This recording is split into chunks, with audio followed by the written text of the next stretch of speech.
Useinhan sitä ajatellaan, että se saattaisi olla äidille jollain lailla vaikeaa, kun oma tytär menee naimisiin. Itsehän en ajattele ollenkaan sillä lailla. Päinvastoin.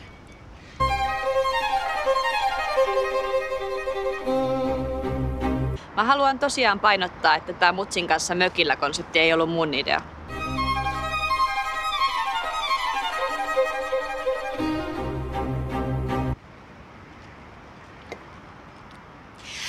Kaikella rakkaudella, mutta kuka kutsuu eksän nyksän toisen polttareihin?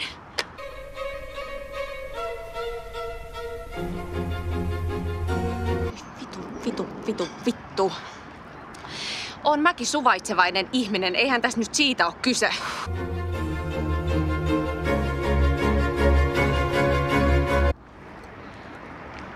Ei nää ihmiset silleen niinku pahoja oo. Jotenkin ei vaan niinku osaa elää.